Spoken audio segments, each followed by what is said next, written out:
कैसे हो बच्चों? बढ़िया।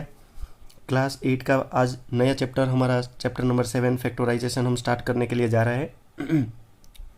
इस वीडियो लेक्चर्स के साथ आज हम देखेंगे फैक्टराइजेशन का मीनिंग क्या होता है। ठीक है, तो आओ शुरू करते हैं चैप्टर नंबर 7 फैक्टराइजेशन।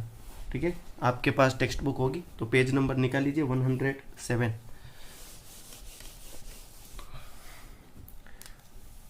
फैक्टर का मतलब क्या होता है पहले हमें समझना चाहिए कि what is the meaning of factor.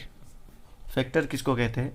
ठीक है, जबकि हम फैक्टराइजेशन करने के लिए जा रहे हैं तो हमें पहले ये पता होना चाहिए कि what is the proper meaning of factors. Factors का मतलब होता है कि मान लो अगर मैं 15 के फैक्टर्स फाइंड करने की बात करूँ तो मुझे वे सारी वैल्यूज़ पहले फाइंड करनी होगी। ठीक है, वे सारी वैल्यूज़ मुझे फाइंड करनी होगी जो वैल्यू के को अगर मैं 15 के साथ डिवाइड करूँ, मतलब 15 को अगर मैं ये सारे नंबर्स के साथ डिवाइड करूँ तो वो नंबर एग्जैक्टली 15 को डिवाइड कर सके। ठीक है, वे सारे नंबर्स को मैं 15 के फैक्टर्स कहूँगा। कहने का मतलब यही हुआ कि 1 के टेबल में 15 आता है, ठीक है, 5 के टेबल में 15 आता है, 3 के टेबल में 15 आता है, 5 के टेबल में 15 होता है और 15 खुद के टेबल में आता है। तो यहाँ पे ये जो 4 वैल्यूज़ मुझे मिली 1, 3, 5, 15, ये सारे 15 के फैक्टर कहलाते हैं। इसका मीनिंग ये हुआ कि अगर मैं 15 को डिवाइड करने जाऊँ 1 से, यही 15 को मैं डिवाइड करने चाहूँ 3 से, यही 15 को मैं डिवाइड करना चाहूँ 5 से और यही 15 को मैं डिवाइड करना चाहूँ उस 15 वाले नंबर से, तो ये जो नंबर है वो एग्जैक्टली डिवाइड होगा। एग्जैक्टली डिवाइड होने का मतलब है, मान लो कि रिमाइंडर में 0 0 मिलेगा। ठीक है, 5 3 जा 15 and you get the 0 0 as a reminder, 15 1 जा 15 and you get 0 0 as a reminder. It means that 1, 3, 5 and 15 those all type of that's, ये जो नंबर है वो वे टाइप के नंबर है जो बच्चों 15 को अच्छे प्रकार से कहा जाता है एग्जैक्टली डिवाइड कर सकते हैं। ठीक है, उसका मतलब ये हुआ 1, 3, 5, 15 इसका फैक्टर है।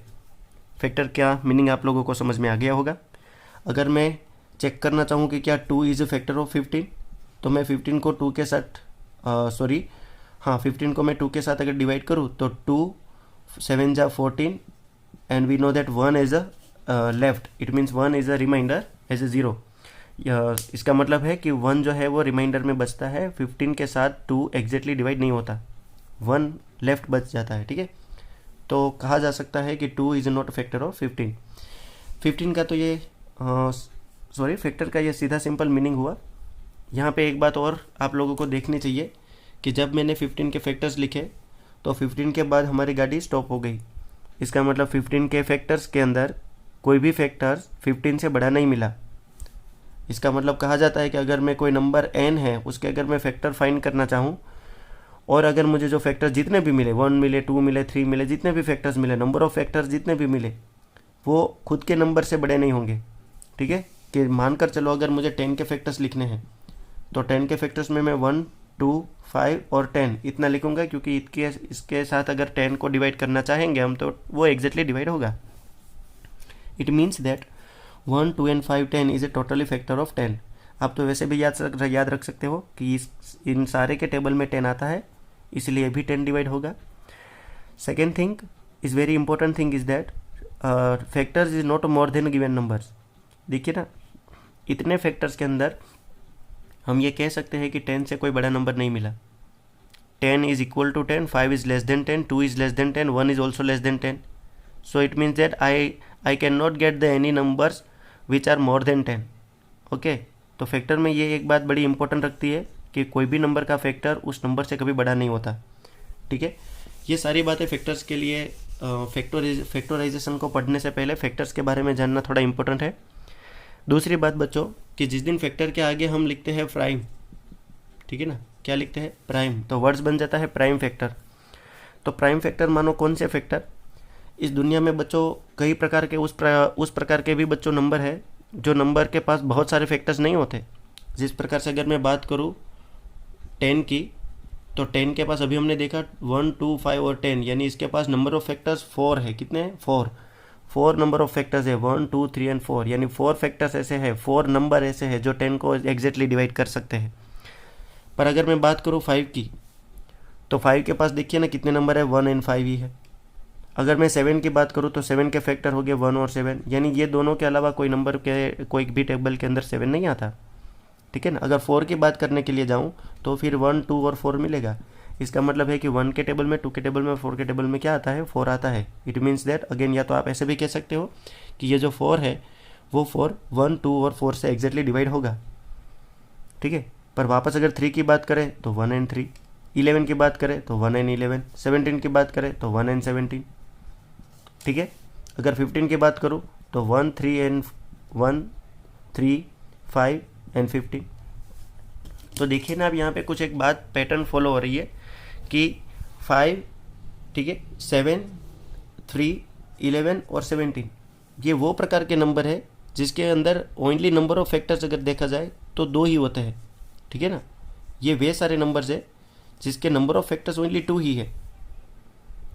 और इनमें भी एक खास बात रिपीट हो रही है, इंपॉर्टेंट बात ये रिपीट हो रही है बच्चों कि 5, 7, 3, 11, 17 जिस प्रकार के नंबर है ये इट टाइप वो टाइप के नंबर है जिसके अंदर अगर मैं फैक्टर फाइंड करने जाऊं तो उसके फैक्टर मिलाना बहुत ही सिंपल है।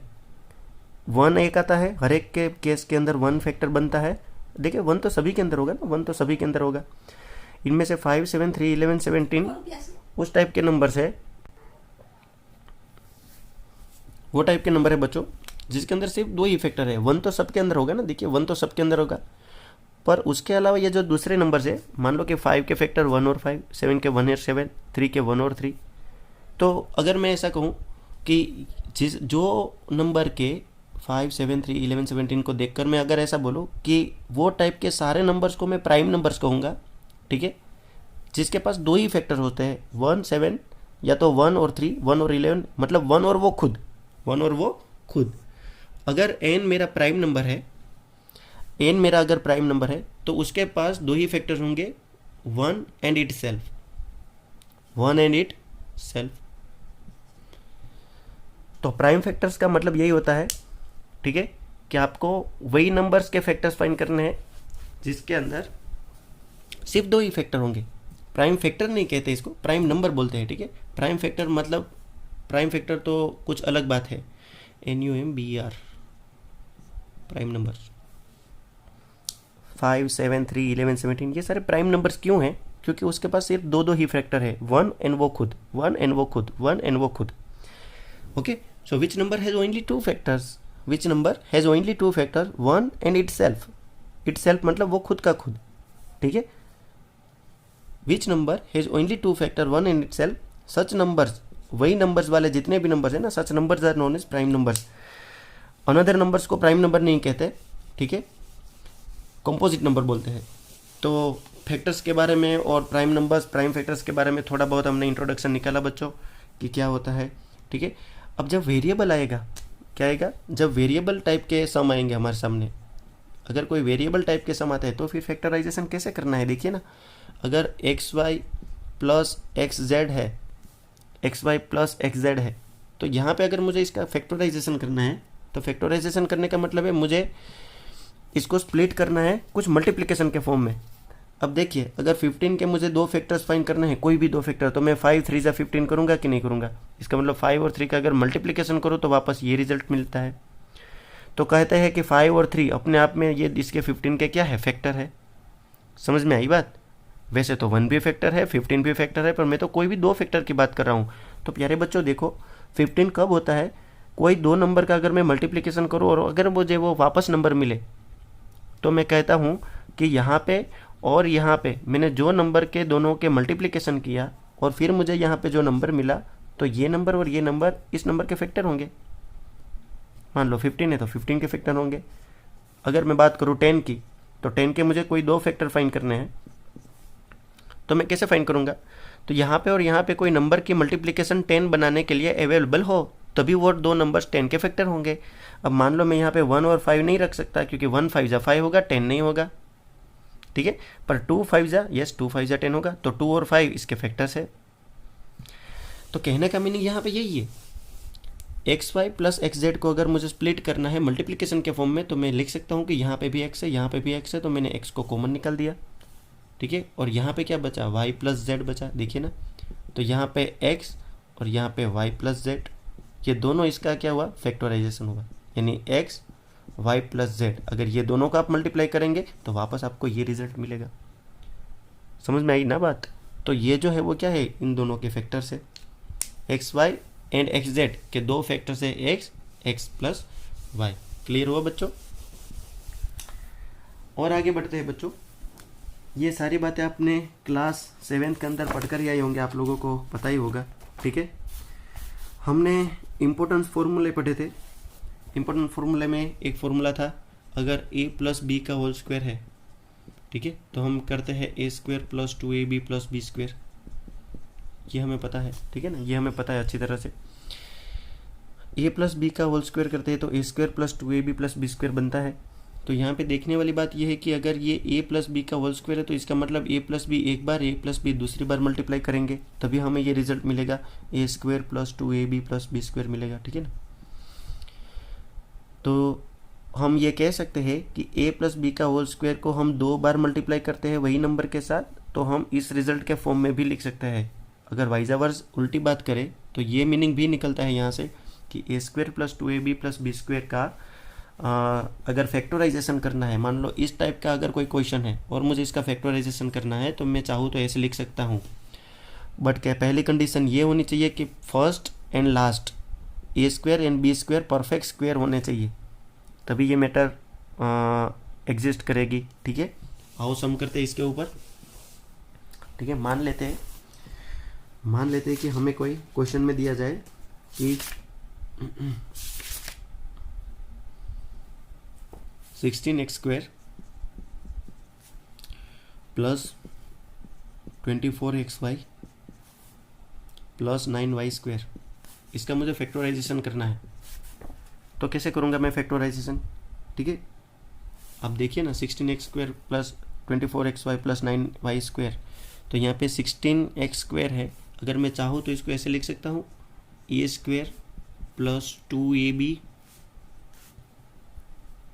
Plus 2ab plus b square, ऐसे लिख सकता हूँ। अब आप यहाँ पे सोचिए कौन सा नंबर मैं यहाँ पे पुट करूँ कि मुझे 16x स्क्वायर मिलेगा। वो सिंपल है 4x, क्योंकि 4 का स्क्वायर 16 होगा और x का स्क्वायर x स्क्वायर होगा। जबकि ये a का काम कर रहा है तो ये भी यहाँ पे आएगा। ठीक है, अब देखिए ना, 4x है, 2 है, तो यहाँ पे 24xy बनाने के लिए कौन सा नंबर अब रिमेन है? तो आप देखिए 4 2 जा कितना होगा, 8 होगा, 8 3 जा 24 होगा ना 24, और यहाँ पे x है, y रिमेन है, मैंने यहाँ पे y लगा दिया तो बन गया 3 4 जा 12, 12 2 जा 24, x multiply by y it becomes xy। तो देखिए ना, ये a स्क्वायर हुआ, ये 2a हुआ, अब ये क्या होगा, b होगा, और ये जो b है वो यहाँ पे आएगा, तो b का स्क्वायर, अब ये 3y का स्क्वायर अगर मैं यहाँ पे लगाऊँ तो मुझे 9y स्क्वायर मिलना चाहिए, और वो मिलेगा भी। देखिए, अगर मैंने 3y लगा दिया तो 3y का स्क्वायर कितना होगा, 3 3 जा 9, 3 3 जा 9, y का स्क्वायर y स्क्वायर, और ये बन गया b। तो इसका मतलब ये हुआ कि a square plus 2ab plus b square के फॉर्म में ये ऊपर वाला पूरा टर्म्स कन्वर्ट हो गया, और इस टर्म में से हम ये वाला टर्म्स भी लिख सकते हैं। पर अगर इस टाइप के अंदर कन्वर्ट हो जाता है तो हम कहते हैं कि ये तो a प्लस बी का होल स्क्वायर है। a प्लस बी का क्या है, होल स्क्वायर है। इट मीन्स दैट मैं यहाँ पे लिख सकता हूँ कि a प्लस बी का अगर होल स्क्वायर है तो यहाँ पे a के जगह पे कौन काम कर रहा था, देखिए ना 4x था, प्लस 3y की जगह पे कौन काम कर रहा था, b की जगह पे सॉरी कौन काम कर रहा था, 3y यूज़ किया मैंने, तो इसका अगर स्क्वायर किया जाएगा तो ये वाला टर्म्स मिलेगा। बस अब तो फैक्टराइजेशन हो गया। देखिए 4x plus 3y, 4x plus 3y again, क्योंकि ऊपर स्क्वायर है, यानी ये क्वांटिटी मुझे 2 टाइम्स मल्टीप्लाई करनी है। So this is what, this is my factorisation of this 3 terminologies. Clear? 7.1 practice का पहला क्वेश्चन था। प्रैक्टिस हमारी स्टार्ट हो गई है ऑलरेडी। प्रैक्टिस 7.1, पेज नंबर है 1110।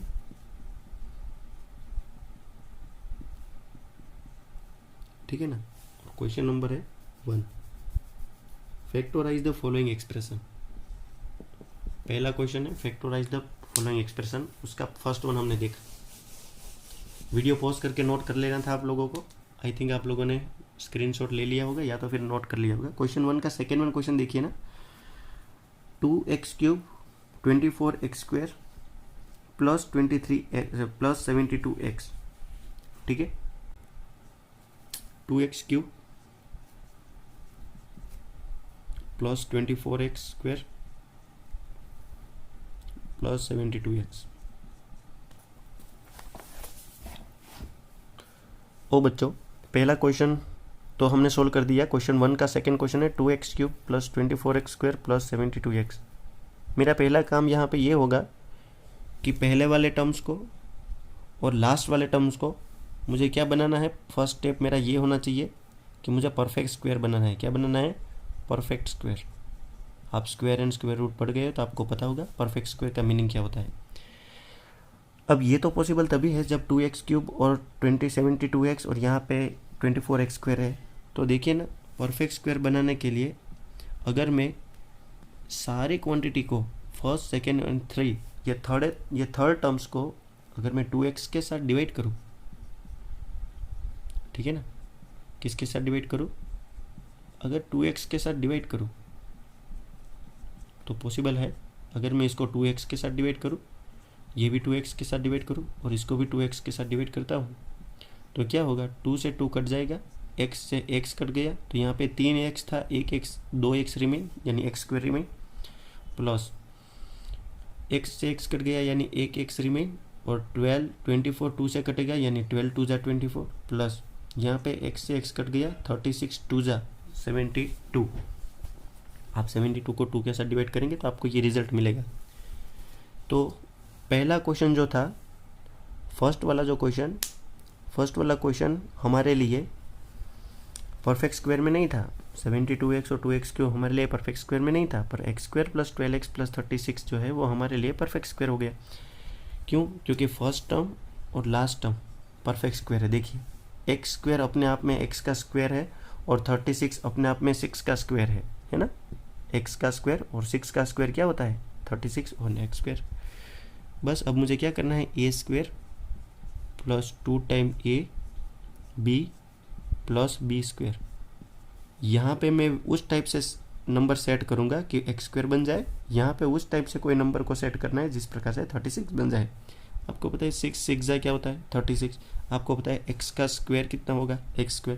ये a हुआ, ये b हुआ, ये a और b को यहाँ पे पटक दो तो ये हो गया, ये b हो गया, बन गया काम easy. a² plus 2ab plus b² होता है तो हम a प्लस b का होल स्क्वायर लिख सकते हैं। पर कौन है यहाँ पे a? x है। कौन है यहाँ पे b? 6 है। तो कहा जाता है कि x प्लस 6 का होल स्क्वायर करेंगे तो ये आएगा, और यहाँ से हम ये फाइंड कर सकते हैं। पूरे इक्वेशन को 2 के साथ मल्टीप्लाई करेंगे तो ये वाला रिजल्ट मिलेगा, यानी हमारा इक्वेशन बैलेंस में है। अब हम लिख सकते हैं x प्लस 6 एक बार और x प्लस 6 दूसरी बार। So this is my final factorisation. I hope you very well understood right now. Question number 1 इस प्रकार से हैंडल करना है प्यारे बच्चों। वीडियो पॉज करके नोट कर लो, ठीक है? ओके, चलो। फैक्टराइजेशन के ये सारे सम्स इंपॉर्टेंट है examination point of view also. ठीक समझे आप? यहाँ तक ठीक समझे, ठीक है? क्वेश्चन नंबर 3 देखिए, बड़ा इंपॉर्टेंट और इजी भी है।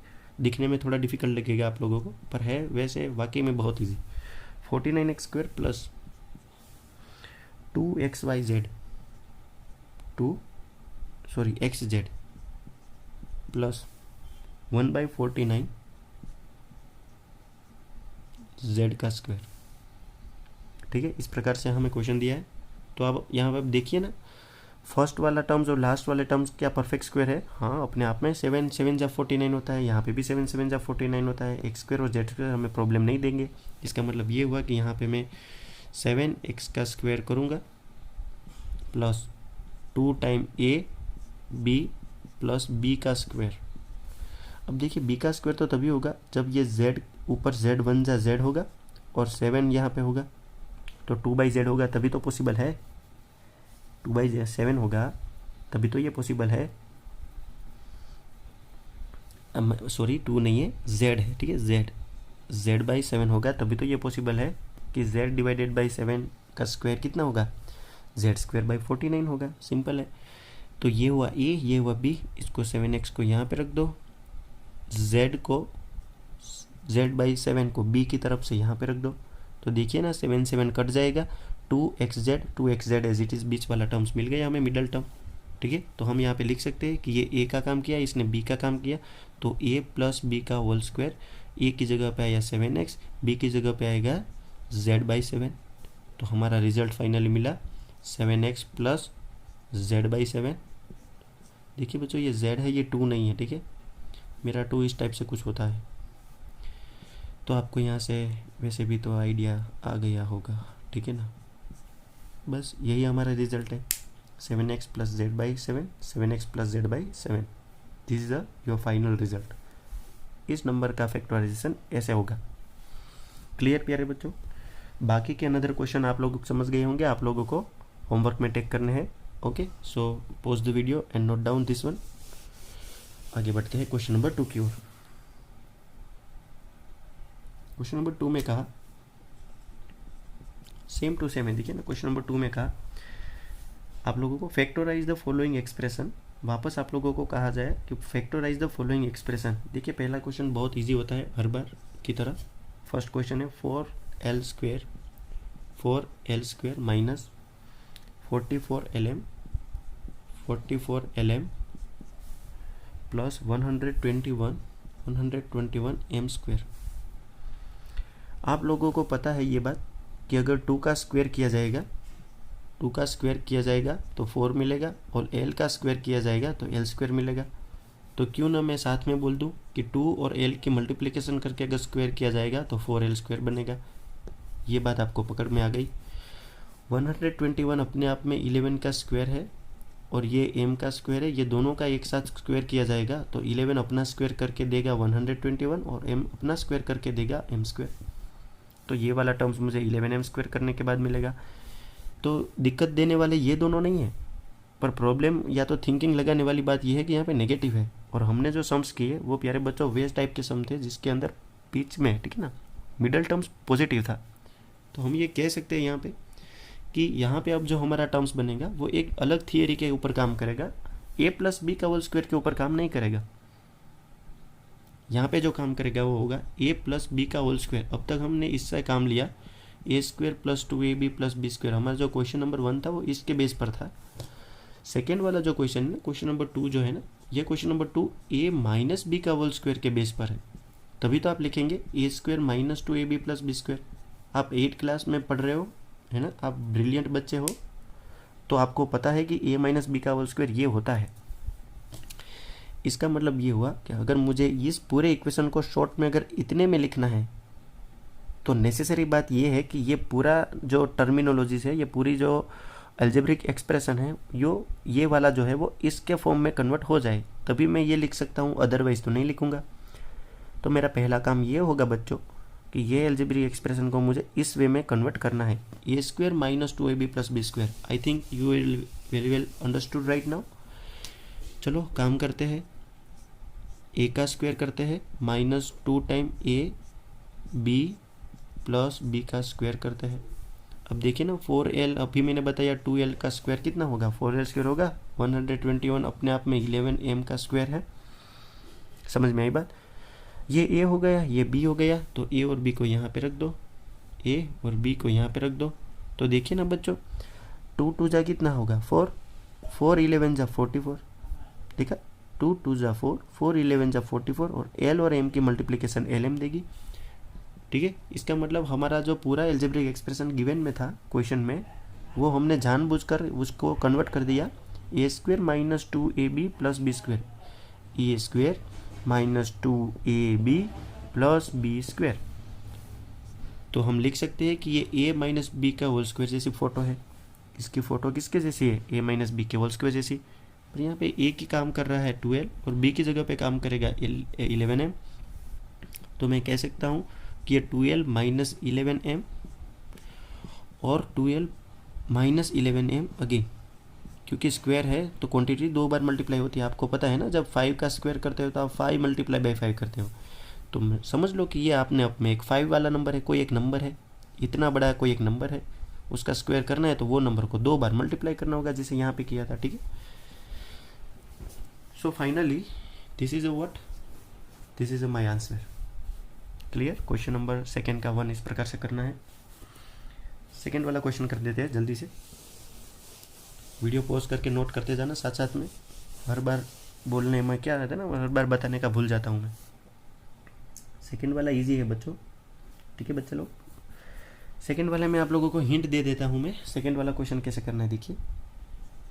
ए square y cube minus 2 time a b y square plus b square y plus कितना बी स्क्वेयर वाई। अब देखिए बच्चों, यहाँ पे ए स्क्वेयर है, यहाँ पे वाई क्यूब है, समझने वाला क्वेश्चन है। यहाँ पे ए स्क्वेयर है, यहाँ पे वाई का क्या है, क्यूब है ना। तो बच्चों अगर यहाँ पे भी स्क्वायर बन जाए तो इसको मुझे वाई के साथ डिवाइड करना पड़ेगा। ये पूरे नंबर को सिर्फ एक वाई के साथ डिवाइड करूँ तो ये 2ab वाई स्क्वायर भी कहेगा मेरा क्या प्रॉब्लम, मैंने क्या गलती की, मुझे भी वाई के साथ डिवाइड करो, तो उसको भी डिवाइड करना पड़ेगा। सारे एल्जेब्रिक एक्सप्रेशन को वाई के साथ डिवाइड करना पड़ेगा, ठीक है ना।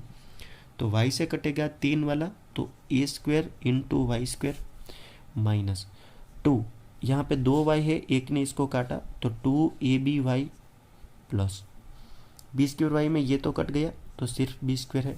अब आपको दिख रहा है आगे वाला भी परफेक्ट स्क्वायर है, पीछे वाला भी परफेक्ट स्क्वायर है। जब आगे वाला भी परफेक्ट स्क्वायर होता है, पीछे वाला भी परफेक्ट स्क्वायर होता है, तो -2 आगे वाला मल्टीप्लाई बाई पीछे वाला, मतलब a square minus 2ab plus b square के वाला फॉर्म हो गया। बस अब यहाँ पे ए वाई रख दो, तो ए का स्क्वायर ए स्क्वायर, वाई का स्क्वायर वाई स्क्वायर, बी का काम होगा बी स्क्वायर। इसने ए वाला काम किया, इसने बी वाला काम किया, तो यहाँ पे होगा ए वाई, इधर पे होगा बी। तो देखिए ना 2ab as it is. Clear. तो आपको यहाँ पे ए स्क्वायर माइनस बी स्क्वायर लिख सकते हो। बी वाले ने तो बी का काम किया, ए की जगह पे है a into y, don't forget, okay. Direct a मत पुट कर देना।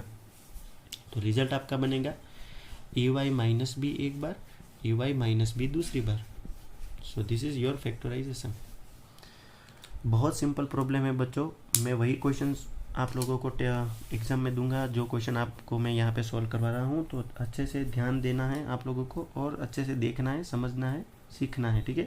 थर्ड वाले क्वेश्चन की ओर आगे बढ़ते हैं प्यारे बच्चों। अगर क्वेश्चन के अंदर आप लोगों को कोई दिक्कत हो, प्रॉब्लम हो, तो आप मेरा कॉन्टेक्ट कर सकते हो, ठीक है। आओ बच्चों क्वेश्चन नंबर 3 की ओर आगे बढ़ जाते हैं हम। क्वेश्चन नंबर 3 बहुत ईजी है। Question number 3 is very interesting और बहुत ईजी भी है। Factorise the following expression. पहला क्वेश्चन है फैक्टराइज करना है, और पहला क्वेश्चन है r square minus 9s square, r square minus 9s square. देखिए क्वेश्चन नंबर 3 जो है ना, वहाँ पे आइडेंटिटीज लगेगी a square minus b square की, ठीक है। A square minus b square की जब आइडेंटिटीज लगेगी तो आप लोग ए स्क्वायर माइनस बी स्क्वायर की ज़रा जो आइडेंटिटीज है उस प्रकार से आपको काम करना है। आपको याद है ए माइनस बी और ए प्लस बी से आप a square minus b square को सिंप्लीफाई करते थे, ठीक है। ए माइनस बी और ए प्लस बी का सिंप्लीफिकेशन करेंगे तो आपको a square minus b square मिलेगा। तो ये आपको याद रखना है। A square minus b square तभी होगा जब a minus b multiply by a plus b होगा, या तो वाइज अवर्स भी पॉसिबल है, उल्टा ए माइनस बी और ए प्लस बी होगा तो a square minus b square लिख सकते हैं, ठीक है। याद रखनी थी, आई थिंक आपने याद रख लिया होगा, ठीक है। तो अब आप यहाँ पे देखिए, आपको पता है a square minus b square होगा तो ए माइनस बी एवं ए प्लस बी हम लिख सकते हैं। तो देखिए ना बच्चों, यहाँ पे वही तो बात फॉलो हो रही है। ए स्क्वायर यानी r square minus 9s square है, 9s स्क्वायर में से सिर्फ ए स्क्वायर है, 9 का स्क्वायर कहीं दिख नहीं रहा। देखा आपने, 9s स्क्वायर का नहीं दिख रहा है। और हमारा फॉर्मूला में ये जो ए स्क्वायर माइनस बी स्क्वायर है ना, वैसे देखा जाए तो ये ऐसे है, ब्रैकेट के ऊपर, यहाँ पे है बी, इधर पे है ए। तो मैं ब्रैकेट वाला टर्म्स यहाँ पे टर्मिनोलॉजी यूज़ करूँगा। देखिए आर स्क्वायर के लिए तो मैं लिखूँगा आर का स्क्वायर माइनस, अगर मैं यहाँ पे 3s का स्क्वायर करूँ तो ये बात बन गई। देखिए आर स्क्वायर माइनस 3 का स्क्वायर 9, s का स्क्वायर स्क्वायर, तो ये बन गया ए स्क्वायर माइनस ये हो गया बी स्क्वायर। ए की जगह पे है आर, बी की जगह पे है 3s, ए की जगह पे कौन है आर है, बी की जगह पे कौन है 3s है, तो मैं a minus b a plus b लिख सकता हूँ, यानी a minus b a plus b, a minus b a plus b, जबकि मुझे पता है a की जगह पे r काम कर रहा है, b की जगह पे 3s काम कर रहा है, तो यहाँ पे भी r और यहाँ पे भी 3s, पर यहाँ पे आएगा प्लस, माफ़ करना यहाँ पे माइनस गलती से हो गया, ठीक है, r प्लस 3s, तो a माइनस बी एवं a plus b, this is a what, this is your factorisation. बस इतना ही करना था और सॉल्यूशन मिल गया, यही आपका आंसर है। एक ही बात याद रखनी है, ए स्क्वायर माइनस बी का होल स्क्वायर सेपरेटली होना चाहिए, तभी आप a minus b a plus b लिख सकते हो, ठीक है। नेक्स्ट क्वेश्चन की ओर बढ़ते हैं हम, क्वेश्चन नंबर 3 में, question number next one question टेलर्स, ठीक है, क्या कहा इसने, 9r square minus 36a square, 9r square minus 36a square, तो आपको पता है यहाँ पे कि 3r का स्क्वायर कितना होगा 9r स्क्वायर, और 6s का स्क्वायर कितना होगा 36a स्क्वायर, तो अब आपको a माइनस बी और a प्लस बी की याद आ गई, देखिए यहाँ पे, ठीक है, 3r माइनस 6s और 3r प्लस 6x, क्योंकि इसने a minus a square minus b square की फ़ोटो बनाई ना, आपको पता है ना, a का स्क्वायर माइनस जब b का स्क्वायर होगा तो आप लिख सकते हो a माइनस बी और a प्लस बी। तो इस वाले नंबर ने इस तरह से काम किया, यानी मैंने इसको a की तरह से देखा, इसको b की नज़र से देखा, और a square minus b square होता है तो a minus b a plus b, ठीक है, तो ये मेरा जो है वो सॉल्यूशन है। नेक्स्ट क्वेश्चन की ओर बढ़ते हैं हम बच्चों। ओके, आई थिंक ये इनफ इज़ दैट, इनफ, क्योंकि 31 मिनट हो गई, अच्छा कुछ टाइम का ही पता नहीं चला। तो आप लोगों का होमवर्क का टाइम आ गया बच्चों, ठीक है, टिंग टिंग होमवर्क आ गया। होमवर्क में आपको क्या करना है, होमवर्क में आप लोग लिख लो क्वेश्चन नंबर 1, क्वेश्चन नंबर 2 और क्वेश्चन नंबर 3, ये किसके, प्रैक्टिस 7.1 के, प्रैक्टिस 7.3 के इसके सारे के सारे क्वेश्चंस, यहाँ से भी आपको सारे के सारे क्वेश्चन सोल्व करने हैं और ये भी सारे के सारे क्वेश्चन सोल्व कर देने हैं, ठीक है। यहाँ पे बच्चों क्लियर है, आप लोगों को यहाँ तक रखते हैं क्वेश्चन नंबर 1 2 3 का, 4th वाला 5th वाला 6th वाला 7th वाला स्किप कर देना है, क्वेश्चन 1 2 3 क्वेश्चन कर लो अपनी नोटबुक के अंदर, चैप्टर 7 का टाइटल लगाकर, ठीक है। नेक्स्ट वीडियो लेक्चर्स के अंदर हम देखेंगे प्रैक्टिस 7.2, ठीक है, बाय बाय।